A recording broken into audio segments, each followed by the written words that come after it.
Selamat pagi, selamat siang, selamat sore, Bapak dan Ibu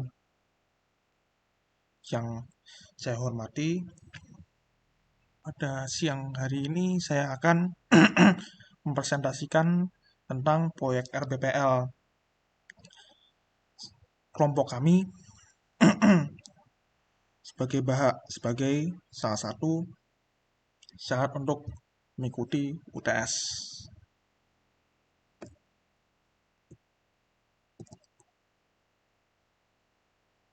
Dalam proyek RBPL kami kali ini, kami memilih studi kasus pengerjaan proyek klinik ibu dan anak IKU di Banguntapan, Bantul, Jogja.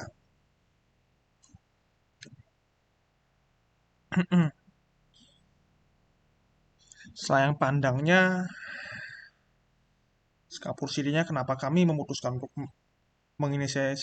menginisiasi proyek rekam medis di klinik ibu dan anak IKU, karena kami menilai pemanfaatan TI di klinik tersebut masih rendah, dan klinik ini punya potensi untuk berkembang dengan pasien yang lebih banyak lagi. Kami menggunakan metode pengembangan aplikasi Rapid Application Development atau RAD. Nah, apa itu Rapid Application Development?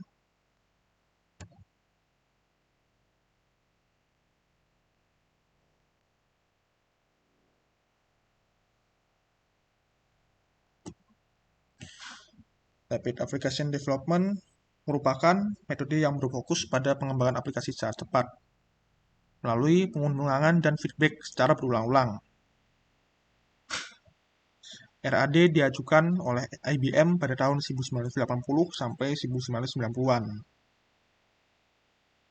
Dan ini merupakan cikal bakal dari Agile Project Management, karena bisa mengikuti pace bisnis yang terus berkembang dan juga kebutuhan pasar yang terus meningkat. Nah, berikut adalah yang ada di hadapan layaran Bapak dan Ibu saat ini adalah pola atau life cycle dari langkah kerja dari Rapid Application Development. Yakni yang pertama adalah menentukan project requirement, yaitu yang berisikan apa aja yang harus dicapai dalam sebuah proyek dan strategi untuk menghadapi permasalahan yang mungkin akan muncul termasuk timeline dan budget yang ada. Yang kedua adalah membuat prototype.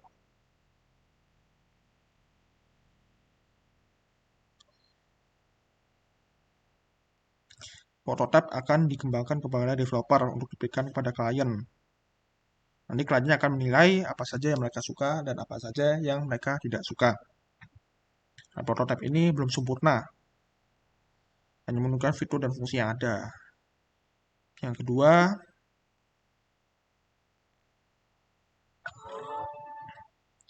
adalah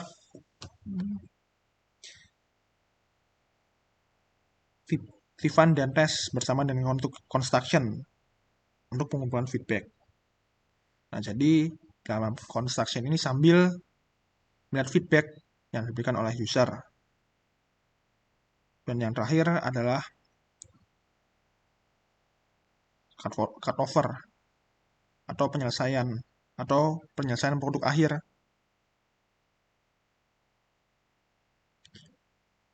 Tapi biasanya di cut over ini masih ada tes oleh klien untuk menilai apakah aplikasi ini sudah layak untuk dioperasikan atau tidak.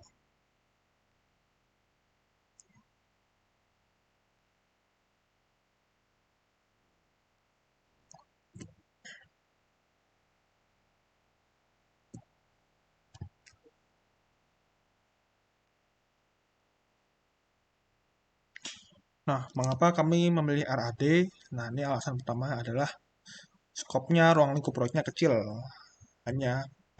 Proyeknya hanya dikerjakan di klinik kecil, pasiennya pun juga sedikit. Yang kedua adalah mempercepat durasi pengerjaan proyek.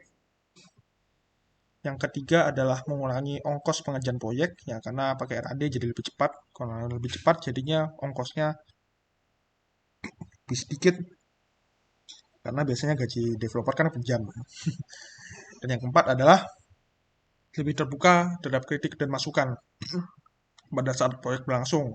Tidak seperti waterfall model yang kaku.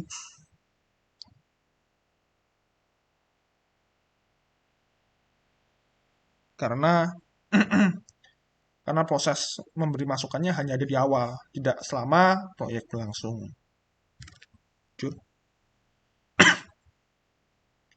Nah, di sini saya akan menunjukkan telo dari proyek RPPL kami. Nah, ini sebenarnya telonya agak kurang tepat ya.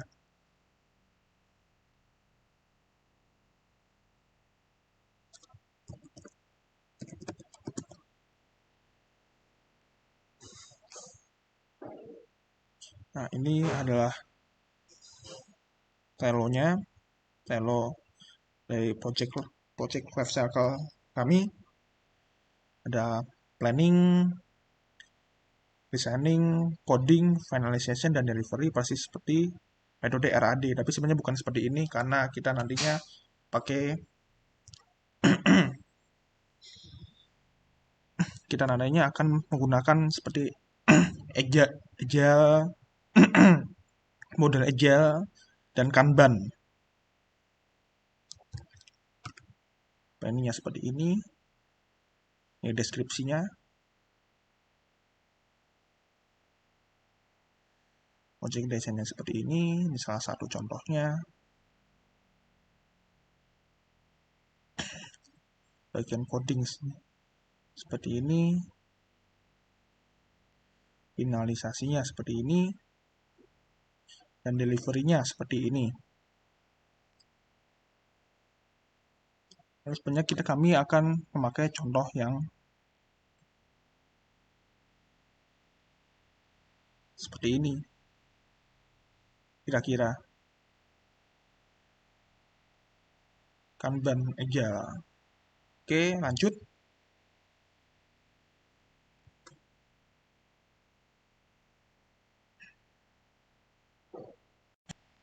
Atau seperti ini.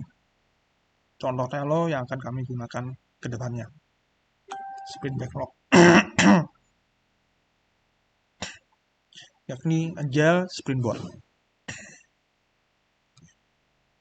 Oke, lanjut.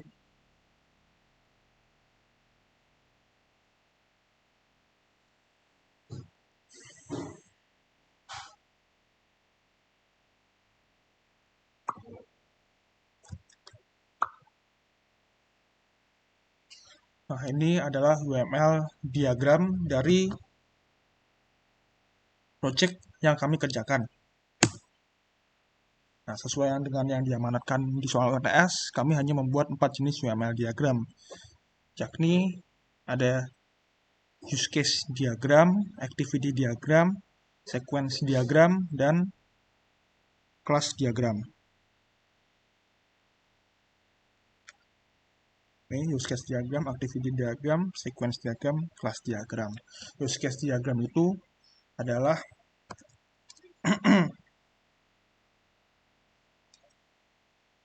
use case diagram itu adalah salah satu jenis ya diagram UML yang menggambarkan hubungan interaksi antara sistem dengan antor. Use case dapat mendeskripsikan tipe interaksi antara si pengguna dengan sistem dengan sistemnya.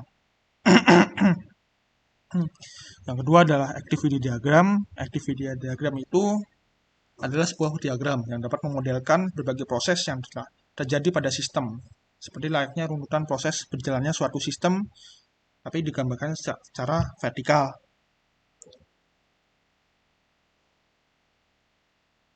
Dan yang ketiga adalah sequence diagram.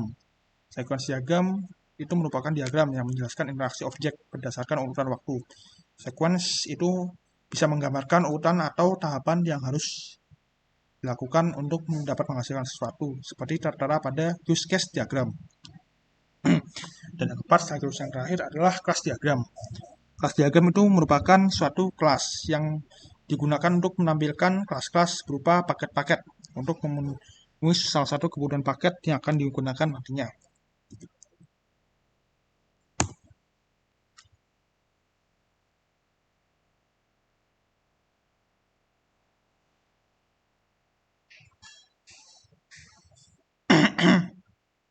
Berikut ini adalah use case diagram dari kami. Ini use case diagramnya. Di sini ada aktivitas dari petugas pendaftaran bisa mengakses aktivitas lihat tindakan pasien di data kamar dan input data pasien. Baik dari petugas pendaftaran maupun dokter atau bidan bisa mengakses aktivitas login, dan dari dokter atau bidan bisa mengakses aktivitas input penyakit pasien, input tindakan pasien, input imunisasi pasien, dan input pasien mati, serta lihat rekam medis pasien.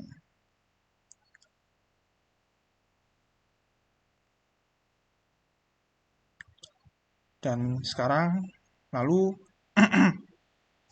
ada activity diagram.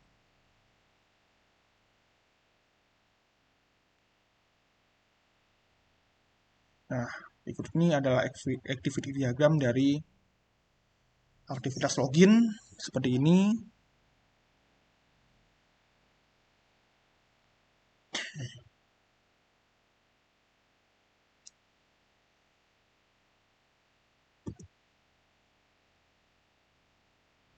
Lalu activity diagram dari input data pasien seperti ini.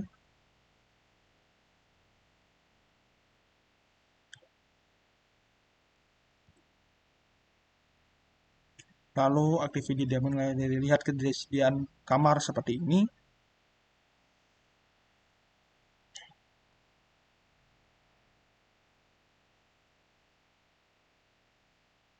Lalu activity diagram dari lihat tindakan pasien seperti berikut ini.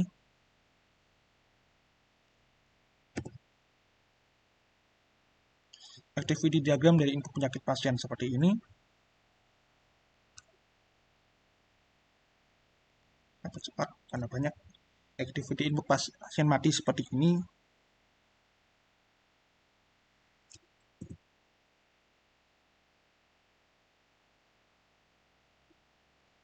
Activity input tindakan pasien seperti ini.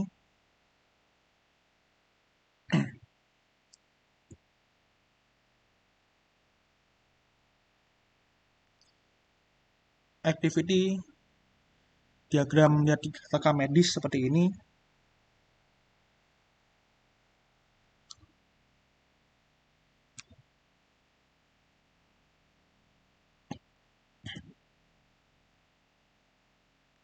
Activity diagram dari input imunisasi pasien seperti ini.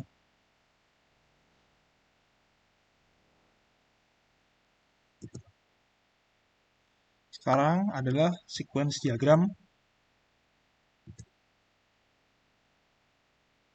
Sequence diagram dari activity login seperti ini.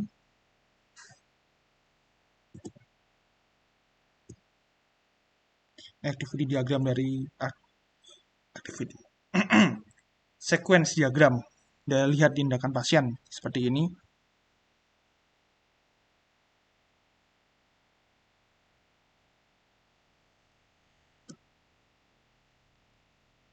Sequence diagram dari activity lihat data kamar seperti ini.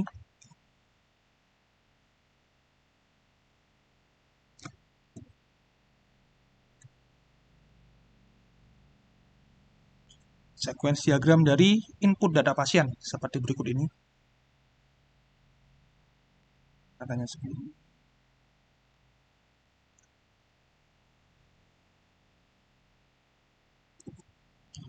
Sequence diagram dari activity input imunisasi pasien seperti ini.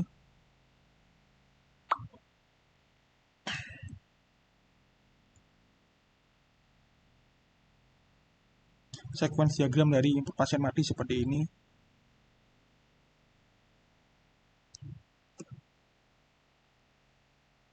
Sequence dari diagram dari input penyakit pasien seperti ini.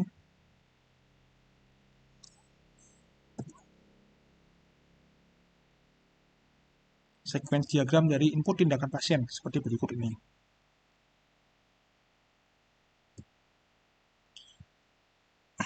sequence diagram dari rekam medis seperti ini. Dan ini adalah kelas diagram dari proyek kami.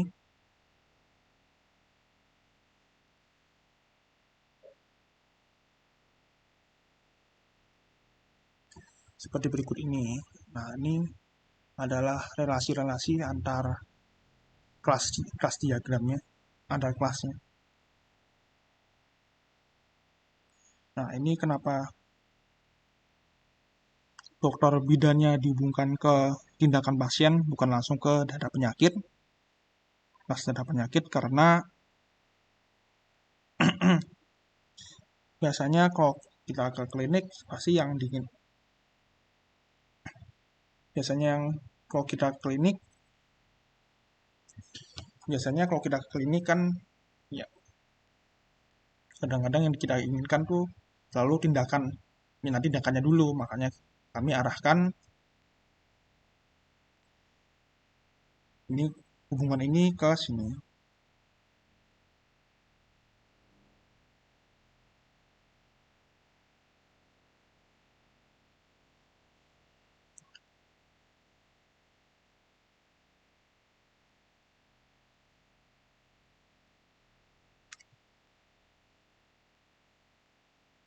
Ya, terima kasih telah mengikuti presentasi dari saya dari kelompok FPPL kami.